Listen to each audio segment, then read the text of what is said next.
YouTube, what's up? What are we talking about today? Not the game engine. We're talking about something different today. We're talking about school, and if it's worth going back to school to get a degree in computer science.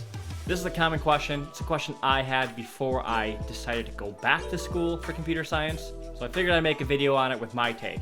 Now, why would I have an opinion on this? Because I've done a boot camp. I know the pros and cons of going back to school because I'm currently doing it.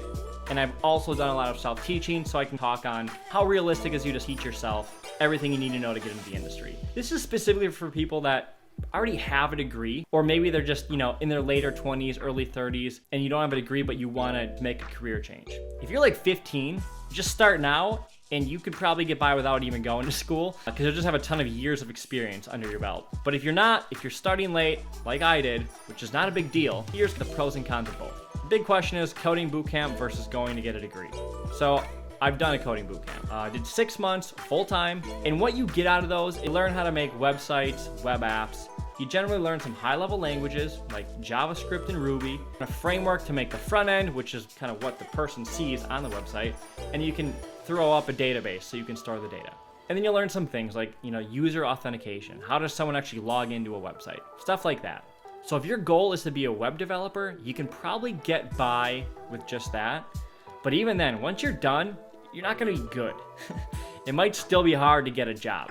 The thing is I didn't want to make web apps because web development, not really that exciting. I wanted to make mobile apps. So even though I did this program, I didn't know how to make mobile apps because it's different than web development. You're using two different platforms. You have Android and you have iOS. They both use different languages. I had to do a lot of self-teaching to get to the point where I can make mobile apps. Now, that self-teaching was definitely, it didn't take me that long because I already had a base understanding of programming, how databases work, and how front ends work, so it wasn't that bad. But if you want to get a job, you're just probably going to have to spend time making much more difficult projects than you actually did in the bootcamp itself. So if you want to be a web developer or mobile apps, at least to start, you can get by with a bootcamp. You can also self-teach. If you have the dedication and can lay out a path for yourself and can stick to that path, you can do it without even doing a coding bootcamp. Now, if you want to do something besides web development, if you want to work in video games, if you want to work on any kind of hardware like vehicles or in aerospace or robotics, or anything that requires a lot of low-level code, you don't learn low-level stuff in a bootcamp. When I say low level, I mean languages like C++ and C. You don't learn how compilers work. It's going to take a lot of extra self-teaching, which is actually totally possible. It just depends on how long you're willing to go teaching yourself before you try to get into the industry, or how long you can go without a job.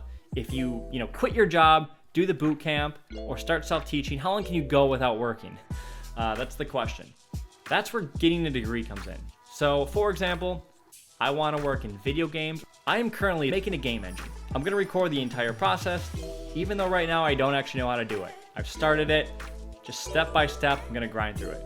But there's things that I didn't know I needed to know or existed to make this game engine until I went to university. Because then they start talking about compilers and binary and how CPUs work and how operating systems work. Things that you never even talk about in a boot camp.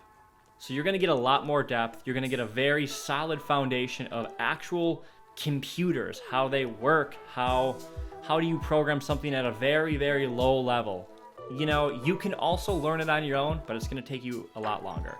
Now, the cost. So boot camps, $5K to $20K depending on the one you go to. Is it worth it?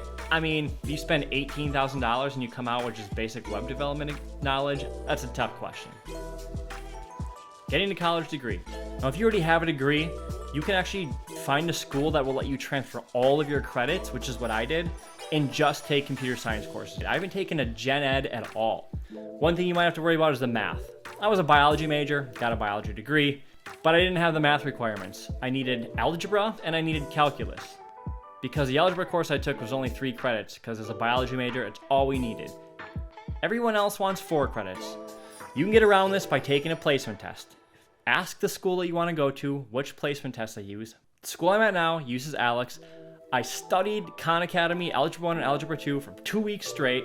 I got a high enough score to skip all the algebra stuff and get into pre-calculus. But I needed to get into calculus. The good thing is these placement tests let you take it multiple times, days apart. And the first time you take it, they give you the results and say, study these specific areas next time and you'll get a better score. So it's what I did. I took it again 5 days later and got into calculus. I took it at a community college. It was free. Finished that requirement and boom, I got in. That sucks if you're not great at math and you haven't taken it in a long time, which I hadn't. It's kind of annoying, but you can do it, trust me. I was working during the whole thing. It wasn't anything insane. So between the degree and a boot camp, boot camps don't require any prerequisites, but you don't do anything with math in the boot camps. So something to think about. The cost, it's only gonna take me about a year, just under 2 years, because I'm gonna go all year round and take 2 courses per, well, the school I'm at is on a quarter system. So 2 courses every single quarter, all year round, and I'll be done in less than 2 years. So cost-wise, it's more than the boot camp, but it's not like $80,000. If you don't have a degree at all though, you're going into this from scratch, you are you're gonna have to take a full 4 years. That's when the cost will start to really add up because you're doubling the number of credits that you're gonna need and have to pay for. Time commitment. The boot camp took a lot of time because I did it in 6 months, whereas now I'm going part-time. Also, both of the programs, the boot camp and here at university, it's all online. Nowadays, most universities offer computer science degrees entirely online. So going part-time, you can work a full-time job and still take the courses. In fact, a lot of people in my classes right now have full-time jobs. The other thing to think about is the community you get by going to university. We get access to their internship portal. And guess who's looking for interns? SpaceX, NASA has internships posted. Tesla, Epic Games, EA Games, all these bigger companies are looking to get interns from universities. The reason this is good is because you might not have a ton of experience, but they already know that when they hire you as an intern. They know that they're gonna have to teach you a bunch. It's gonna give you experience. When you get done with a boot camp, you have a couple very basic projects that you had to do, and they're not really that impressive. So you're gonna have to do a bunch of work to make bigger and better projects and learn a lot after a boot camp versus at university. You get your foot in the door. Let's go ahead and look at a project. All right, this is actually a final project for one of the courses I'm in. This game's pretty basic. We had to just make a battleship game. I can't show you the code above because this isn't due yet. It's due this weekend, and they specifically say you can't make this public until after the due date. I can show you pieces of code, like we're allowed to show non-functioning specific pieces, so I can show you that. This is Battleship. Here, I'm gonna rerun this. So there, I just ran it. Now you might be wondering, you didn't actually type anything in. Well, this stuff right here is just running basically simulations. I mean, not really, but you can think about it. It's running everyone's turn really, really fast. It prints out the board each time, tells you when someone was hit, and then calculates if somebody won. So first player won, that's what this means. So this project took like 7 hours. This is the final project. So the homework assignments were a lot less than this. Just thought you might want to see like what it's actually like. You're not gonna do anything insanely hard. You can do it, you just gotta take the time to do it. All in all, what do you wanna do? Do you wanna be a web developer? You probably don't need to go back to school for that. Do you wanna work at Boeing? You're gonna have a lot harder time coming out of a boot camp and getting a job like that. You're competing with a lot of people with full computer science degrees.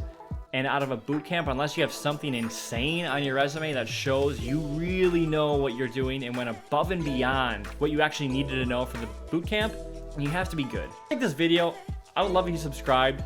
Currently making my own game engine and I'm recording everything. There's already one video up for it. I'd love if you guys subscribed. If you have more questions on specific details of differences between boot camps and going to get a computer science degree, put them in the comments below, and if there's enough of them, I'll just make another video. So I'll see you guys next time.